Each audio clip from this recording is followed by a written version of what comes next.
अभी हमने रेखाखंड को विभाजित करने वाले किसी बिंदु के निर्देशांक के बारे में एक सूत्र हमने अभी कुछ देर पहले स्टडी किया, पर यहाँ पर एक प्रश्न है, उस पर एक प्रश्न ले ले तो और अच्छा रहेगा। अगर यदि बिंदु आपको देखिए, दो बिंदु दिए हुए हैं, एक सी दिया हुआ है -1 2 और ए दिया हुआ है उदाहरण 6 में A2 5 तथा बी को मिलाने वाले रेखाखंड को 3:4। अब यहाँ देखिए अनुपात दे दिया, एम और एन का वैल्यू आपको दे दिया है। क्या दे दिया एम और एन का वैल्यू? 3 एम है और एन 4 है के अनुपात में अंतः विभाजित करता हो तो बी के निर्देशांक ज्ञात कीजिए।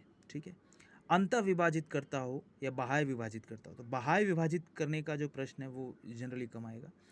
अंतः विभाजित कर रहा है तो अंतः विभाजित करने का अर्थ भी वही जो आपको सूत्र में पढ़ा है, वही सूत्र उसमें एप्लीकेबल होगा। ज़्यादातर अंतः विभाजित से जुड़े हुए प्रश्न आते हैं।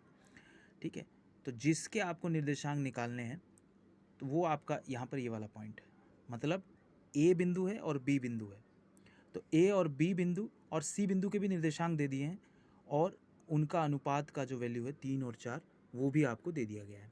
बस यहाँ पर एक जो मिसिंग है उसका आपको निर्देशांक ज्ञात करना है, यानी कोऑर्डिनेट्स ज्ञात करने हैं। तो मान लीजिए अल्फ़ा बीटा है, आप एक्स वाई भी मान सकते हैं। ठीक है, तो रेशियो आपको दिया हुआ है, बस आपको कुछ नहीं करना है, फॉर्मूले में बस अभी ये वैल्यू आपको पुट कर देनी है। फॉर्मूला वही रहेगा सेम, एम एक्स के लिए आप ये वैल्यू रखेंगे यानी 3 इंटू में अल्फ़ा, ठीक है, प्लस 4 इंटू में 2 यानी 8, 3 इंटू अल्फ़ा प्लस और अपॉन में 3 + 4 यानी ये as it is. Next Y के 3 इंटू में बीटा प्लस 4 इंटू में 5 एज इट इज़ अपॉन में 3 + 4 एज इट इज़। ओके, सो यहाँ पर आप इसको हल कर लेंगे। हल करने के बाद आपके पास ये प्राप्त होगा। उसके बाद अब आगे क्या करना है कि सी के निर्देशांक आपको दिए हुए हैं, तो मतलब इसकी जगह -1 दिया हुआ है। ध्यान से देखिए, इसकी जगह -1 दिया हुआ है और इसकी जगह क्या दिया हुआ है? 2 दिया हुआ है। तो -1 और 2 वैल्यू आपको दी हुई हैं, तो सी की जगह -1 रख देंगे, बराबर कर देंगे यानी इक्वेट कर देंगे।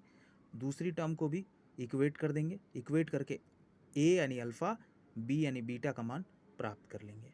प्राप्त करने के बाद आपको इसके निर्देशांक ईजिली -5 और -2 प्राप्त हो जाएंगे। Hope you like this video और मैं चाहूँगा आप कमेंट ज़रूर करें।